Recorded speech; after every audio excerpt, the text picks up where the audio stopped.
ॐ अज्ञानतिमिरान्धस्य ज्ञानाञ्जनशलाकया चक्षुरुन्मिलितं येन तस्मै श्रीगुरुवे नमः।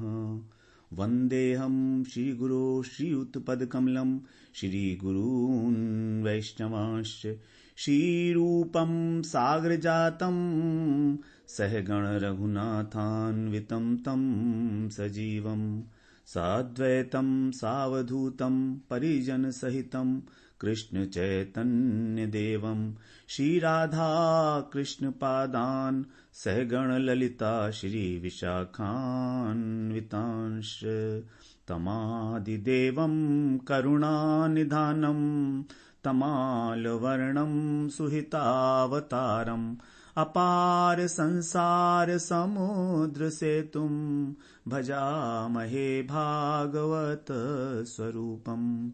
हे देव हे दैत हे भुवनैक बंधो हे कृष्ण हे चपल हे करुणैक सिंधो हे नाथ हे रमण हे नयनाभिराम हा हा कदानुभवितासि पदं दृशोर्मे। श्री कृष्ण चैतन्य प्रभो नित्यानंद श्री अद्वैत गदाधर शिवसदि गौर भक्त वृंद। हरे कृष्णा कृष्णा कृष्णा हरे हरे हरे राम राम राम हरे हरे। हरे कृष्णा। सर्वप्रथम मैं अपने गुरुपाद पद्म ओम विष्णुपाद अष्टोत्तर शत श्री श्रीमद् भक्ति वेदांत माधव गोस्वामी महाराज के चरण कमलों में अनंत कोटि दंडवत प्रणाम ज्ञापन करता हूं। हम लोग श्रीमद् भागवत पुराण को प्रारंभ करने से पहले उसकी प्रस्तावना का श्रवण कर रहे हैं। तो जैसा हम जानते ही हैं, श्रीमद् भागवत पुराण जो है कृष्ण से अभिन्न है। कृष्ण ही उसके अंदर प्रवेश किए हैं। कृष्ण का ही वो शाब्दिक अवतार है। इनमें किसी भी प्रकार का कोई पृथकता नहीं है। श्रीमद् भागवत पुराण और भगवान ही भागवत पुराण के रूप में अवतरित हैं। जैसे भगवान का नाम, भगवान का श्री विग्रह, उसी प्रकार से जो श्रीमद् भागवत पुराण है वो भी भगवान से सर्वथा अभिन्न है। कृष्ण का भागवत से क्या संबंध है, इसके विषय में पहले तो ये बताया गया कि श्रीमद् भागवत जो है सागर की भांति है और भगवान ने उद्धव जी के कहने पर इस भागवत रूपी सागर में प्रवेश किया। तिरोधाय प्रविष्टोऽयं श्रीमद् भागवतार्णवम्। ये भागवत का जो महात्मा हम आपके आगे पढ़ेंगे उसके अंदर है, तिरोधाय प्रविष्टोऽयं श्रीमद् भागवतार्णवम्। भगवान जो हैं इसके अंदर प्रवेश हुए। जब उद्धव जी ने उनसे पूछा कि आपने भक्तों के अपने लिए जो है उनका कार्य करना था इस धराधाम पर, वो तो कर दिया है, अब आपके बिना आपके चले जाने के बाद क्या होगा। तो भगवान ने फिर थोड़ा सोचा और भगवान जो है श्रीमद् भागवत के अंदर प्रवेश किए हैं। इसीलिए श्रीमद् भागवत जो है क्षीर सागर की भांति है और इसके पद पद में, इसके अक्षर अक्षर में भगवान विराजमान है अंतर्यामी रूप से। यह भगवान का एक हुआ एक प्रकार से। दूसरी बात, भगवान श्रीमद् भागवत जो है भगवान के समान ही महिमा संपन्न है। गौरवेण इदम महत, श्रीमद् भागवत को कहा गया है गौरवेण इदम महत। तो गौरव मतलब इतना गौरव है उसका, इतना महिमा संपन्न है। और कैसी है वो, उसका निर्वचन नहीं किया जा सकता, उसको शब्दों में नहीं कहा जा सकता, इतना महत है। क्योंकि जो अनिर्वचनीय वस्तु है वही होती है सबसे जो महत होती है, उस तक पहुंचा नहीं जा सकता। इसीलिए इसको यहां पर इदम कह के संबोधित किया। और तीसरी बात है कि भगवान की जो वाग्मय मूर्ति है, जो भगवान का शाब्दिक अवतार है, जो हम लोग अपने मंगलाचरण में कहते हैं तमादिदेवम करुणावतारम करुणानिधानम तमालवर्णम सुहितावतारम। सुहितावतारम, जो कल्याणमय भगवान का जो कल्याणकारी अवतार हुआ है वो हुआ है श्रीमद् भागवत के रूप में। तो कृष्ण की ही मूर्ति है ये भगवान की। तेनेयम वाग्मयी मूर्ति प्रत्यक्षा वर्तते हरे। तेन अयम वाग्मयी मूर्ति, भगवान की जो शाब्दिक मूर्ति है वही है प्रत्यक्ष रूप में। ये इस प्रकार से तीनों प्रकार से ये श्रीमद् भागवत जो है भगवान का ही स्वरूप सिद्ध होती है। मतलब भगवान भागवत के अंतर्यामी भी हैं क्योंकि उसके अंदर उन्होंने प्रवेश किया। भगवान भागवतातीत भी है, अतीत भी है क्योंकि उसको कहा गौरवेण, और भागवत रूप भी है क्योंकि भगवान की प्रत्यक्ष मूर्ति है। तीनों बातें हैं। इसीलिए भागवत के प्रत्येक अक्षर में ही कृष्ण का जो है तीनों प्रकार से साक्षात्कार होता है उनके स्वरूप का। इसके शब्द में भी, तभी हम लोग अब इसका जो आगे श्रवण करेंगे वो भागवत के प्रत्येक शब्द को हम लोग उसका अर्थ चिंतन करते हुए हम आगे बढ़ेंगे, क्योंकि भागवत में ऐसा कुछ नहीं है जिसको छोड़ दिया जाए। कोई हेय अंश नहीं है, गुठली छिलका इत्यादि उसमें नहीं है, क्योंकि ये एक पका हुआ फल है जो जिसको कहा गया रस। मुहुरहो रसिका भुवि भावका निगम कल्प तरुर गलितम फलम शुक मुकाद अमृत द्रव संयुतम। तो इस प्रकार से जो भागवत है ये साक्षात रस है, और वो रस ही मूर्तिमान रूप में हमारे को उपलब्ध है श्रीमद् भागवत के रूप में। तो इसमें किसी भी प्रकार का कोई हेय अंश नहीं है। अब हम ऐसा कहते हैं कि दशम स्कंध में ही भगवान कृष्ण की लीला है, तो चलो भगवान कृष्ण की लीला ही पढ़ लेते हैं, लेकिन ऐसा मानना ठीक नहीं है, क्योंकि भागवत का तो सब कुछ ही श्री कृष्ण की लीला है। कहीं व्यक्त रूप से है और कहीं अव्यक्त रूप से है। अब जहां पर भी अव्यक्त रूप से कृष्ण की लीला है वहां भी संकेत दिया गया है, और जो रसिक जन हैं, जो कृष्ण के परायण हैं, जो कृष्ण के भक्त अनन्य भक्त हैं, वो इस बात को समझ जाते हैं। तो प्रत्येक अध्याय में ही कृष्ण की चर्चा है। कहीं ना कहीं प्रहलाद जी के प्रसंग में कृष्ण की चर्चा है, हर जगह कृष्ण की ही चर्चा है। कृष्ण प्राप्ति करम, तभी भागवत को कहा गया कि ये साक्षात कृष्ण की प्राप्ति कराने वाला ग्रंथ है। तो जो सहृदय हैं, रसिक जन हैं, वही इस बात को समझेंगे। साधारण लोग जो हैं वो सोचेंगे कि पहले अध्याय से लेकर, पहले स्कंध से लेकर और 9वें स्कंध तक तो इतिहास इत्यादि हैं, राजाओं की कथाएं हैं, सृष्टि का वर्णन है, इसमें कृष्ण की लीला कहां। तो इसको केवल इतना मान सकते हैं कि जो दशम स्कंध में भगवान की लीला है वो सरसतम है, और बाकी लीलाएं कुछ सरस हैं और कुछ सरस्तर हैं। मतलब डिग्रीज का ही कोई भेद है, बस तारतम्य है लीलाओं में। लेकिन ऐसा नहीं मान सकते कि हम इसमें कृष्ण की लीला नहीं है। तो क्योंकि भागवत कृष्ण का स्वरूप है तो कृष्ण की ही लीलाएं हैं, जो भी लीलाएं हैं। अब जो लीलाएं हैं, लीला एक तो होती है लीला और एक होता है चरित्र। तो चरित्र जो होता है उसमें कृतत्व होता है कुछ। चरित्र में जैसे रामचंद्र जी का कहा जाता है चरित्र, रामचरितमानस है ना, तो उनका चरित्र है। मतलब वहां पर लोगों, जो जगत है उसके कल्याण की जो भावना है वो उद्देश्य अधिक प्रधान होता है। लेकिन लीला क्या है, ये तो भगवान की अपनी इच्छा है, अपनी मर्जी है उनकी, जो चाहे करें, मौज है उनकी, जैसा चाहे वैसा करें। केवल लीला के लिए भगवान लीला कर रहे हैं यहां पर। तो यहां पर जो है कृष्ण की लीला है, तभी भगवान को जो कहा गया है यहां लीला पुरुषोत्तम, और राम है मर्यादा पुरुषोत्तम। तो कृष्ण को लीला पुरुषोत्तम इसलिए कहा गया कि यह लीला की प्रधानता है, चरित्र की इतनी प्रधानता नहीं है। तो कोई ऐसा नहीं है व्यक्ति जो भगवान के संकल्प को जान ले कि भगवान ने ये इस प्रकार, किस उद्देश्य से इस प्रकार की लीला की। अनेक अनेक प्रकार के टीकाकारों ने रस का वर्धन करने के लिए, भगवान की लीलाओं को हमारे हृदय के अंदर स्थापित करने के लिए उन टीकाओं के माध्यम से भगवान के उद्देश्य का निर्धारण किया है। लेकिन ये जो निर्धारण किया है, ये इसमें उद्देश्य क्या है उन टीकाकारों का, कि हमारे हृदय के अंदर भगवान की लीलाएं स्फूर्त हो, हमें उस रस का आस्वादन हो, न कि केवल तात्विक चर्चा के लिए, केवल तत्व सिद्धांत जानने के लिए भगवान की लीलाओं का टीकाकारों ने निर्धारण नहीं किया है, बल्कि उसके अंदर जो भगवान का माधुर्यमय स्वरूप झलक रहा है उसकी ओर इशारा किया गया है। यह बात इंपॉर्टेंट है जानने के लिए। तो जो तात्विक पुरुष हैं, जो विचार प्रधान हैं, जो ज्ञानी हैं, वो श्रीमद् भागवत को स्पर्श करते हुए डरते हैं।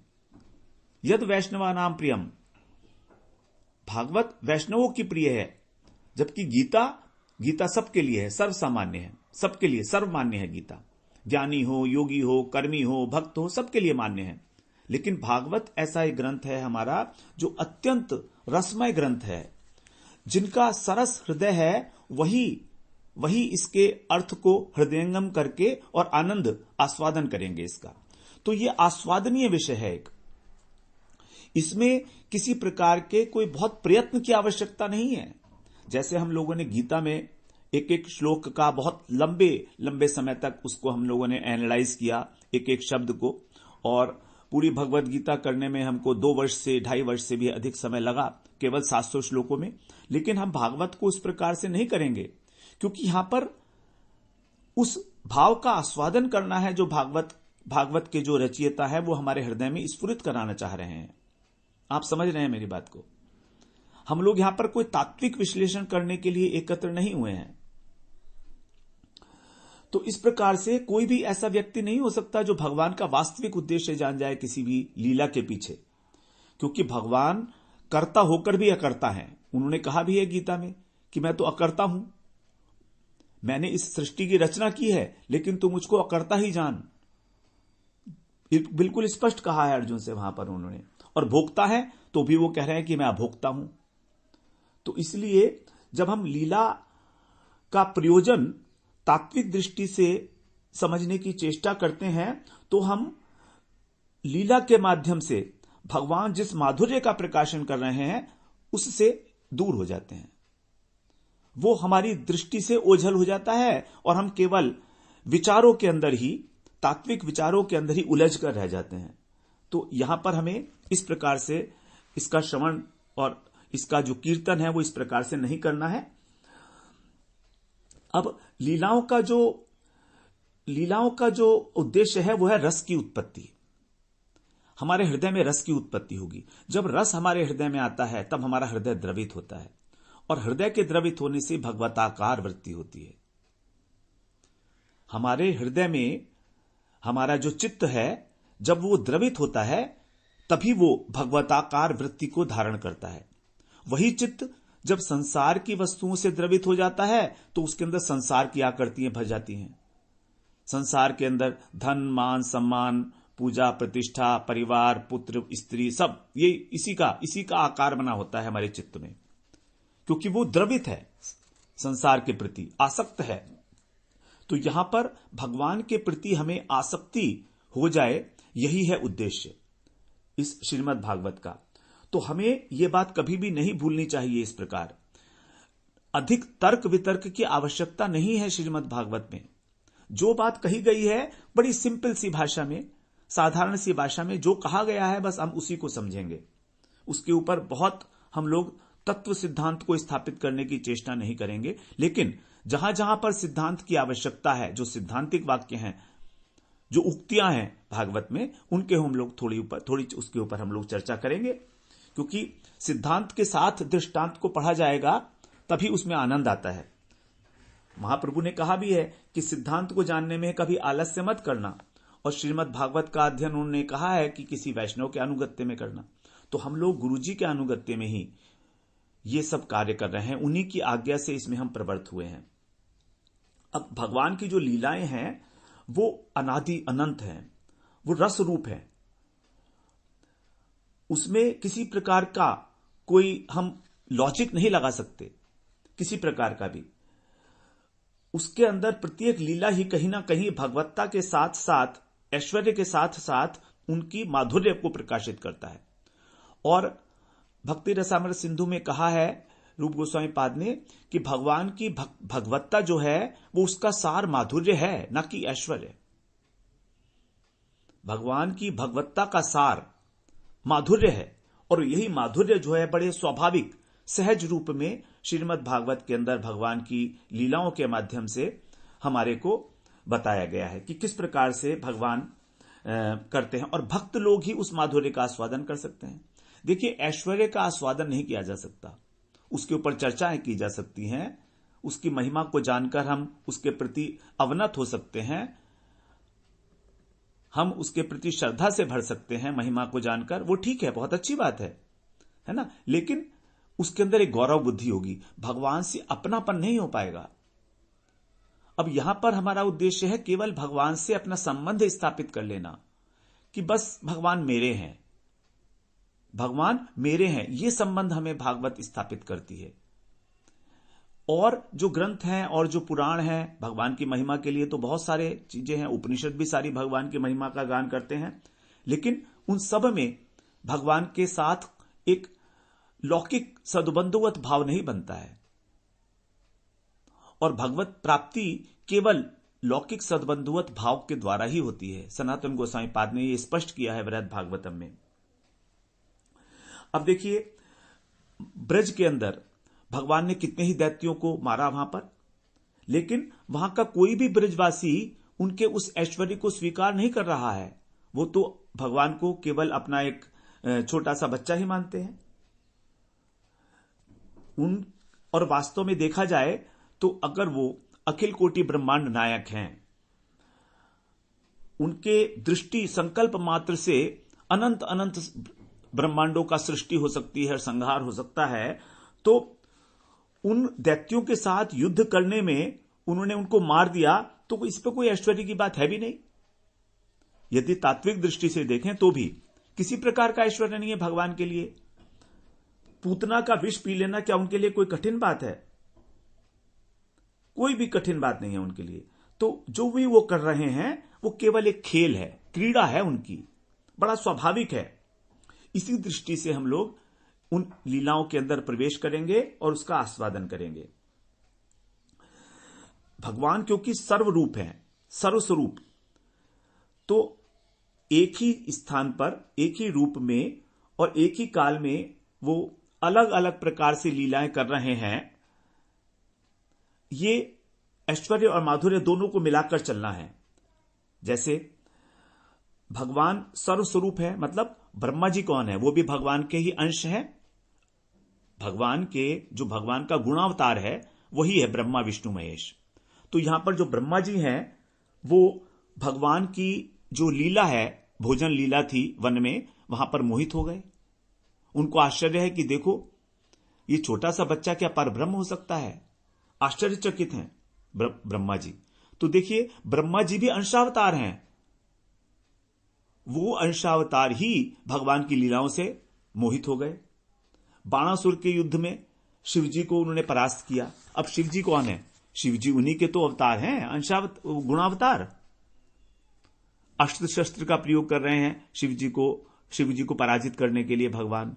और तो और द्वारका लीला में वहां पर जो महाविष्णु है, तो वहां पर वो भी कह रहे हैं कि मैंने इस ब्राह्मण के बच्चे को इसलिए मारा कि मैं आपके सौंदर्य का दर्शन करना चाहता था। जब भगवान उसको लेने के लिए अर्जुन के साथ गए थे वहां पर, तो उन्होंने ये बात कही है, तो आपको बुलवाने का मैंने इस प्रकार उद्योग किया कि मैं आपके सौंदर्य का दर्शन करना चाहता था। तो इस प्रकार से भगवान में ऐश्वर्य और माधुर्य दोनों एक साथ यहां पर प्रकट हो रहे हैं। ब्रह्मा के द्वारा जो सृष्टि की जाती है और फिर उनकी स्तुति की जाती है ब्रह्म विमोहन लीला में, वरुण जी के द्वारा जो भगवान की पूजा की जाती है, जब वरुण जी नंद बाबा को लेकर चले गए थे अपने वरुण लोक में, उसके बाद इंद्र ने जब उनका अभिषेक किया और रासलीला के प्रसंग में जब कामदेव, जो प्राकृत कामदेव है, वो पराजित हो गया, तो ये भी किसी प्रकार का ऐश्वर्य नहीं है, ये भी एक माधुर्य ही है। क्योंकि भगवान के लिए ये सब क्या है? कुछ भी नहीं है, खेल है उनके लिए, तो ये लीला है उनकी। तो वही जो भगवान हैं, जो रुद्र बन के सारी सृष्टि का संहार कर देते हैं, अपने हाथों से मारते हैं, अपने हाथों से दैत्यों को मार रहे हैं। उनको क्या आवश्यकता है हाथों से मारने की? केवल संकल्प करेंगे तो भी मर सकता है वो। तो इसलिए लीलाएं की हैं कि भक्त लोग जो है उसको आस्वादन करें और उनके माधुर्य का आस्वादन करें कि देखो ये नरवत लीला कर रहे हैं। तो माधुर्य क्या है? ऐश्वर्यशाली, पूर्ण ऐश्वर्यशाली होते हुए भी नरवत लीला का अतिक्रमण न करना, नरवत लीला का अतिक्रमण न करना। क्योंकि यदि भगवान अपने संकल्प से मार देते किसी को भी तो उनको लगता कि भाई ये तो कोई भगवान है। अब ब्रजवासी क्या सोचते हैं, वो सोचते हैं कि जो इसके अंदर जो है नारायण के कुछ गुण हमारी रक्षा करने के लिए उस समय में आ जाते हैं, नारायण की शक्ति आ जाती है इसके अंदर, कृष्ण के अंदर हमारी रक्षा करने के लिए। क्योंकि गर्गाचार्य ने कहा था कि नारायण समो गुण, कि ये जो तुम्हारा बालक है ये नारायण के समान गुण वाला होगा। तो हम लोग नारायण की पूजा करते हैं और उनके जो शक्ति है वो हमारी रक्षा करने के लिए कृष्ण के रूप में आ जाती है, और तब नारायण ही इन सब का जो है वध करते हैं, दैत्य इत्यादि का। और हमारे कृष्ण में तो कुछ अकल है ही नहीं बिल्कुल भी, ये तो अपने हाथ से उठाकर खाना भी नहीं खा सकता है, ये क्या हमें मारेगा किसी को। तो इस प्रकार से ये ऐसा ही हो गया जैसे कोई राजा हो और वो अपने किसी सिपाही का रोल करे। अब सिपाही का रोल करेगा तो है तो वो राजा ही ना, तो ये तो उसकी मौज है, उसकी इच्छा है कि ठीक है उसने कर लिया। अब जब इंद्र ने वर्षा किया तो क्या भगवान को 7 दिन तक गोवर्धन उठाने की आवश्यकता थी? कोई भी जरूरत नहीं थी। लेकिन क्योंकि वो ऐश्वर्य और माधुर्य, अब गोवर्धन उठाने के पीछे कितने ही कारण हैं जो हम लोग आगे श्रवण करेंगे। गोवर्धन लीला कोई साधारण लीला नहीं है, उसी के अंदर वहीं से जो है हमारा आगे जो रास लीला का प्रकरण है, गोपियों का भगवान के प्रति आकर्षण है और सभी ब्रजवासियों को अपने माधुर्य रस से अनुग्रहित करने का जो भगवान का इच्छा है वो सारी वहां पर पूर्ण हुई है 7 दिनों के अंदर। इतना रस का समुद्र बहा है उन सब 7 दिनों के अंदर कि प्रत्येक ब्रजवासी को भगवान का एकदम समीप्य मिला है, एकदम सन्निधि मिली है प्रत्येक ब्रजवासी को। तो ये गोवर्धन लीला की महिमा है, माधुर्य है उसके अंदर। युधिष्ठिर महाराज ने यह बात कही है कि जैसे 10वें स्कंद में 74वें श्लोक में कह रहे हैं युधिष्ठिर महाराज कि जिस प्रकार से सूर्य अस्त हो या उदय हो, सूर्य के तेज में कोई कम और बढ़ती नहीं होती है, सूर्य वही का वही रहता है। वैसे ही किसी भी प्रकार के कर्म से भगवान को न तो उल्लास होता है और न ही उनके अंदर वास होता है, क्योंकि वे प्रत्येक प्रकार के भेद से रहित हैं और स्वयं परब्रह्म परमात्मा है। तो ये ऐश्वर्य और माधुर्य दोनों के अधिष्ठान होकर भगवान कृष्ण यहां पर केवल ये नहीं कि धर्म सम्मत बातें नहीं कर रहे हैं। अब यदि हम द्वारका लीला में उनकी दिनचर्या देखते हैं, सुबह जागने से लेकर सोने तक धर्म के काम में लगे रहते हैं, कहीं यज्ञ कर रहे हैं, कहीं दान कर रहे हैं, कहीं बच्चों को पढ़ा रहे हैं। और ब्रज लीला में जो दैत्य लोग हैं तो उनको मारकर जो है ब्रजवासियों की रक्षा कर रहे हैं। तो इस प्रकार से वो धर्म का भी जो है समुचित पालन कर रहे हैं साथ साथ। और हम भगवान के संकल्प को, उनके विचारों को क्या समझेंगे?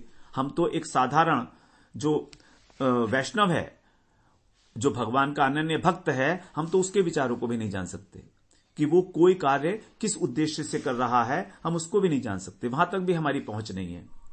वैष्णव के हृदय तक पहुंचना किसी के लिए संभव नहीं है, वैष्णव ही वैष्णव को जान सकता है केवल। तो ये भगवान की जो लीलाएं हैं उनका स्वाभाविक रूप से एक विस्तार है पूरी श्रीमद् भागवत, जिसको श्रवण करके, जिसका कीर्तन करके, जिसका स्मरण करके अभी तक पता नहीं कितने लोगों ने भवसागर को पार किया है। कोई गणना नहीं है किसी भी प्रकार की।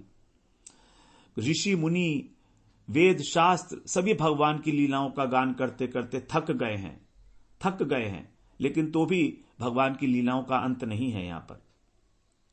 अब देखिए भगवान की जो सौंदर्य लीला है, भगवान जितने सुंदर हैं, उनकी जो रूप माधुरी कैसी है? रूप माधुरी है भूषण भूषणांगम, भूषणों को भी भूषण स्वरूप है। भूषण होते हैं ना आभूषण, तो आभूषण को भी भूषित करने वाले हैं, ऐसे हैं भगवान हमारे।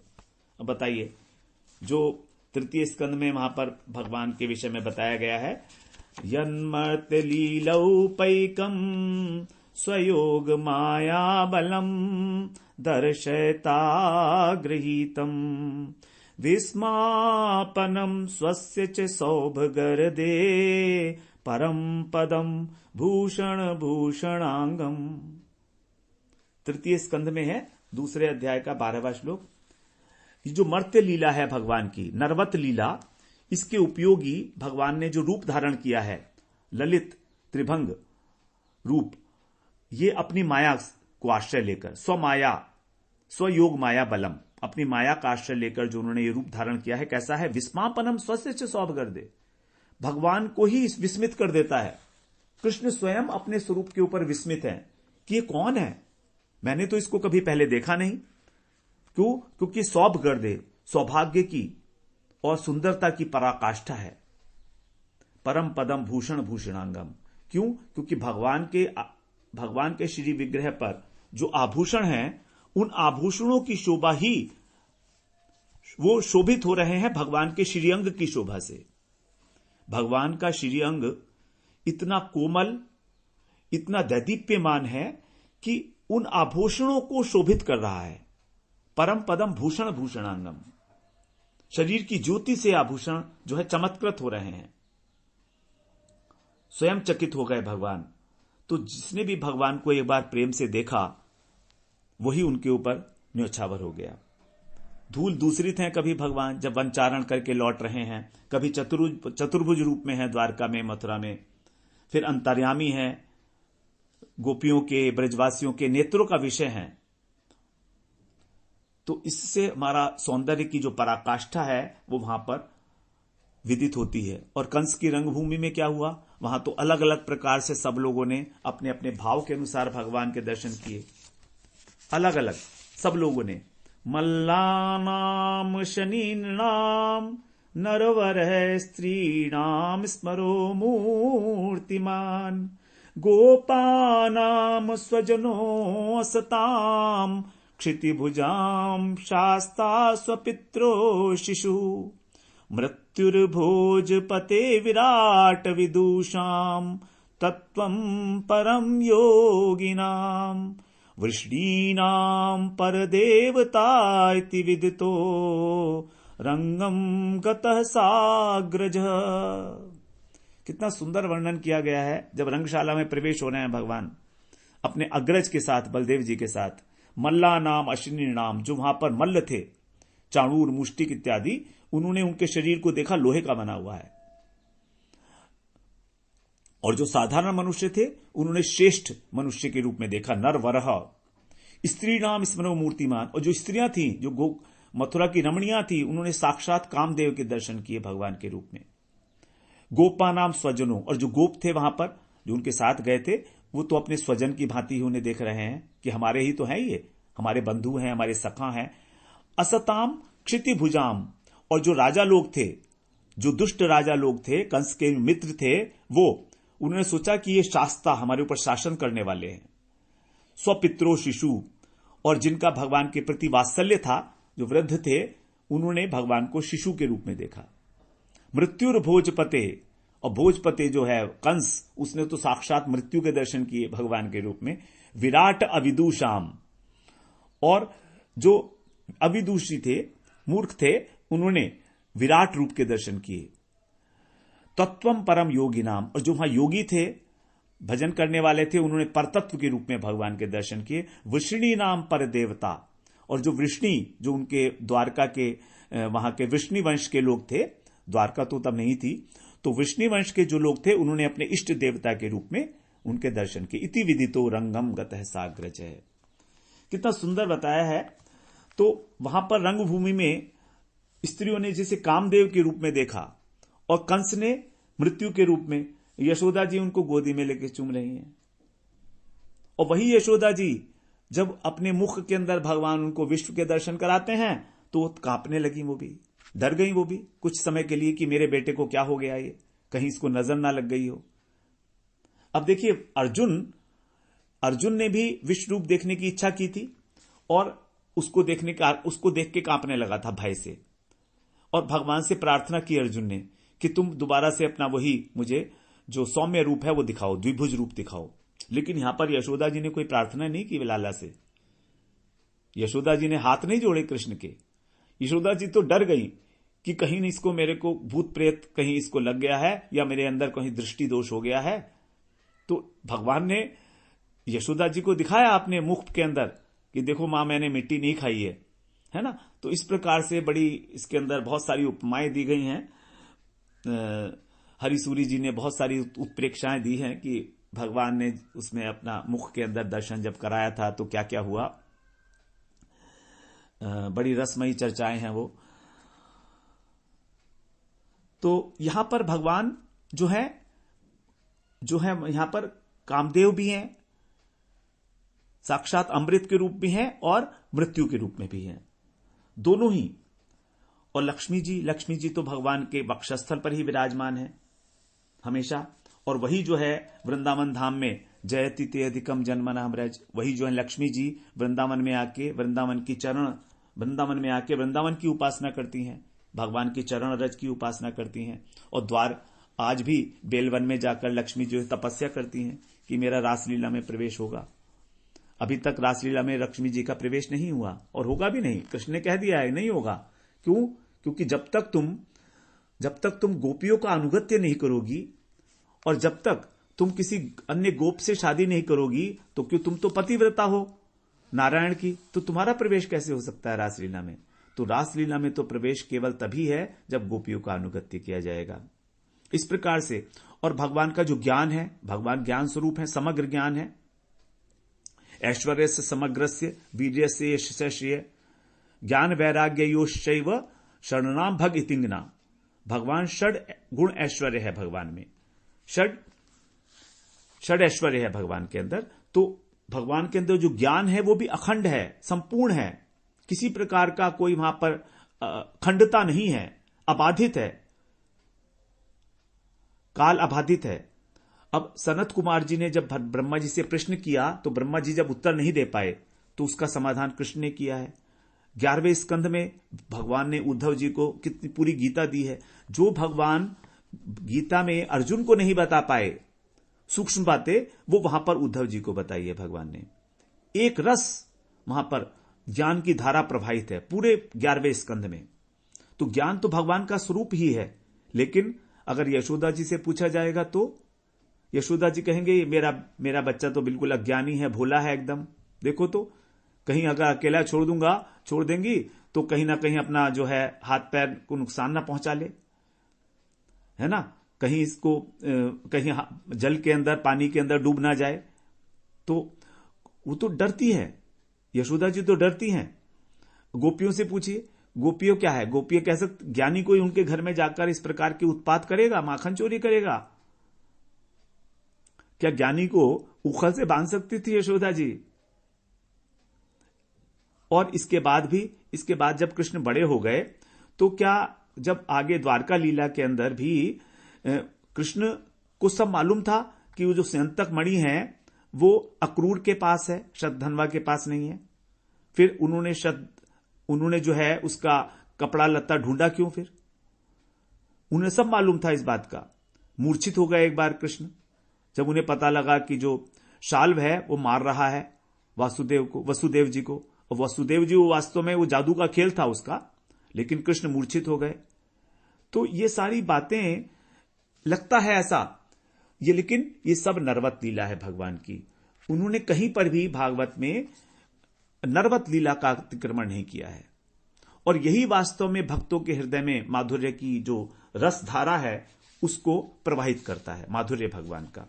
और अगर हम समझे कि वैराग्य के विषय में तो भगवान जो कृष्ण है यहां पर परम विरागी हैं। ये नहीं है कि वो गोपियों के साथ रास ही करते हैं, वो अत्यंत रागी हैं, लेकिन साथ में वैराग्य की भी पराकाष्ठा है। जब कंस को भगवान ने मार दिया तो पूरा का पूरा राज्य जो है वो कृष्ण के पास था। कृष्ण चाहते तो वहां पर राजा बनते, लेकिन वहां पर उग्रसेन को उन्होंने राजा बनाया। और युधिष्ठिर महाराज तो अपना सारा राज्य कृष्ण के चरणों में न्यौछावर था उनका। युधिष्ठिर महाराज तो अपने को राजा समझते ही नहीं थे, वो तो कृष्ण का ही राज्य समझते थे उसको। लेकिन कभी उन्होंने इस प्रकार का वहां वो नहीं किया। और बल्कि जो राजसूय यज्ञ है उसके अंदर उन्होंने कितनी जो निकृष्ट सेवा है वो वाली ली थी, निकृष्ट सेवा वहां पर बर्तन मांजने की सेवा ली थी वहां पर। तो सेवा का कार्य भगवान के किया वहां पर, और उग्रसेन की भी सभा में उनकी सेवा करते थे। अर्जुन की वहां पर अर्जुन की सारथी बने भगवान, और उनकी जो पत्नियां थी 16,000 पत्नियां थी, तो वो सारी की सारी पत्नियां जो हैं, भागवत में ऐसा है कि वो लोग उनके ऊपर अपने बाण छोड़ती थी कृष्ण के ऊपर, लेकिन कृष्ण का जो वैराग्य था वो अटल रहता था। और उनके पुत्र भी कोई कम थोड़ी थे, प्रत्येक महिषी के 10-10 पुत्र थे। तो इस प्रकार बहुत सारे पुत्र थे और सबसे प्रेम करते थे कृष्ण। लेकिन जब ऋषियों ने उनको श्राप दे दिया तो भगवान ने क्या किसी की रक्षा की? किसी की रक्षा नहीं की।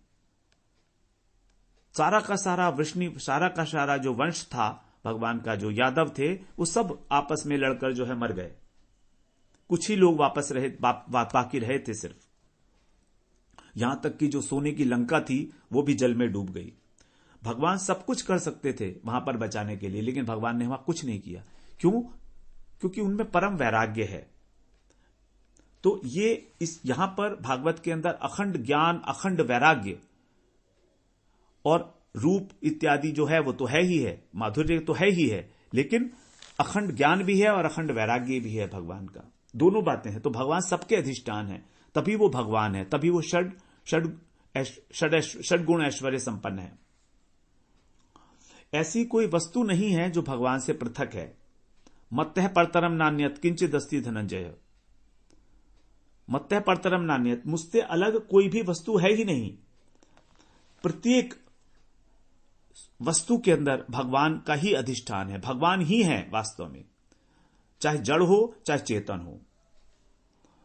तो भगवान उद्धव जी से कह रहे हैं, मनसा वचसा दृष्टिया ग्रह्यत्यन्यैरपीन्द्रियै अहमेव न मत्तो अन्यत् इति बुद्ध्यध्वम अंजसा।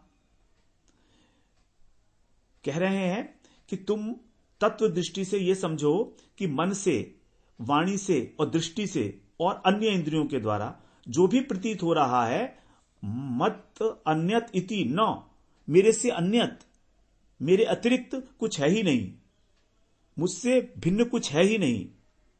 इस प्रकार भगवान ने वहां पर 11वें स्कंध में 13वें अध्याय में कहा, 24वें श्लोक में। उद्धव जी से नहीं कहा, ये शायद सनकादिक ऋषि से कहा था। तो इस प्रकार से भगवान ने यहां पर बताया है कि सब कुछ भागवत का कृष्णमय ही है। भागवत का एक एक शब्द, एक एक अक्षर कृष्णमय है, उनकी पूर्णता का प्रतिपादन करता है। तो भागवत में एक श्री कृष्ण है और श्री कृष्ण में भागवत है। दोनों ही वास्तव में एक ऐसी है, अनर्वचनीय वस्तु है दोनों ही, और दोनों ही वास्तव में अभिन्न है। तो जो फल भगवान, जो सामर्थ्य भगवान में है, वही सामर्थ्य भागवत के अंदर है। तो अगर कृष्ण हमको भक्ति देते हैं, कृष्ण हमको हमारे को बेड़ा पार करते हैं हमारा, तो भागवत भी बिल्कुल उसी तरह करती है, बल्कि भागवत कहीं उससे अधिक। क्योंकि कृष्ण के द्वारा तो बहुत सब लोगों का कल्याण नहीं हुआ है, लेकिन भागवत के द्वारा तो अनंत अनंत लोगों का कल्याण हो चुका है अभी तक। दशम स्कंद का पाठ करके आत्मदेव ब्राह्मण, जो हम आगे भागवत महात्म्य सुनेंगे, उसी का कल्याण हो गया। तो इस प्रकार से हमने श्री कृष्ण के विषय में, जो भागवत में कृष्ण हैं, उनके विषय में, उनके स्वरूप के, उनकी सर्वस्वरूपता के विषय में, सर्वातीतता के विषय में हमने श्रवण किया। अब हम अगले सत्र में श्री राधा जी के विषय में कुछ श्रवण करेंगे, क्योंकि कुछ लोगों का ऐसा भी कहना है कि राधा जी का नाम जो है भागवत में नहीं है। तो उस संबंध में भी हम थोड़ी सी चर्चा करेंगे अगले सत्र में। वांछा कल्पतरुभ्यश्च कृपा सिंधुभ्येव च पतितानां पावनेभ्यो वैष्णवेभ्यो नमो नमः।